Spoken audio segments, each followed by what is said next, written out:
आनंदाची बातमी 150 कोटी निधी मंजूर अनुदानाची रक्कम शेतकऱ्यांना महाडीबीटी प्रणालीद्वारे आधार संलग्न खात्यावरती जमा होणार। शेतकरी बांधवांनो, आज 24 मार्च 2026 रोजी सन 2025-26 मध्ये राज्य पुरस्कृत कृषी यांत्रिकीकरण योजना राबवण्यासाठी 150 कोटी इतका निधी वितरित करण्याबाबतचा महत्त्वपूर्ण शासन निर्णय आलेला आहे। तर कृषी यांत्रिकीकरणामध्ये अर्ज केलेल्या आणि पात्र शेतकऱ्यांना ही दिलासादायक अपडेट आहे। आता त्यांना या ठिकाणी आधार संलग्न बँक खात्यावरती या ठिकाणी अनुदानाची रक्कम ही वितरित केली जाणार आहे। तर आपण शासन निर्णय पाहूया। तर राज्य पुरस्कृत कृषी यांत्रिकीकरण योजना राबवण्यास संदर्भ क्रमांक 1 येथील शासन निर्णयान्वये प्रशासकीय मान्यता देण्यात आली आहे। सदर योजनेअंतर्गत केंद्र शासनाच्या कृषी यांत्रिकीकरण उपअभियानातील वैयक्तिक लाभार्थी शेतकऱ्यांना कृषी अवजारे यंत्र खरेदीसाठी अनुदान देणे व कृषी अवजारे यंत्रे बँकांना अनुदान देणे या घटकाची अंमलबजावणी केंद्र शासनाच्या कृषी यांत्रिकीकरण उपअभियानाच्या मार्गदर्शक सूचनांनुसार करण्यात येते।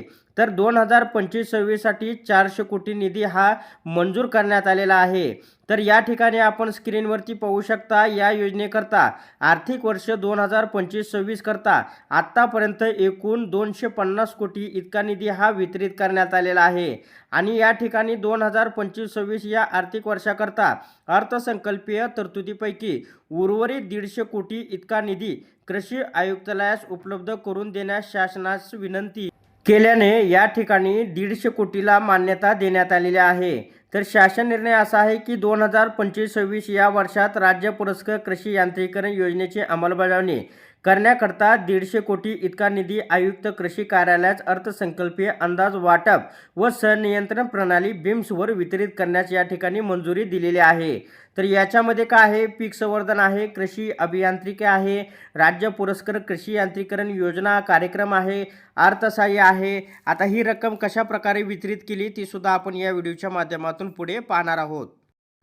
तर या ठिकाणी आपण स्क्रीनवरती पाहू शकता, जे शेतकरी या ठिकाणी पात्र झालेले आहेत म्हणजे राज्य पुरस्कृत कृषी यांत्रिकीकरण योजनेअंतर्गत निवडलेल्या लाभार्थ्यांनाच वितरित करणे हे बंधनकारक राहील। आणि या योजनेअंतर्गत लाभार्थी निवड महाडीबीटी पोर्टलवरून विहित कार्यपद्धतीचा अवलंब करून करण्यात यावा।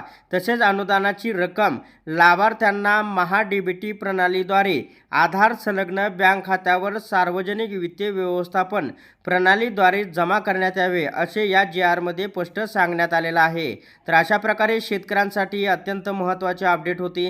अशा प्रकारच्या महत्त्वपूर्ण अपडेट जाणून घेण्यासाठी आताच आपल्या टेक मराठी यूट्यूब चॅनलला जास्तीत जास्त शेअर व सबस्क्राईब करा।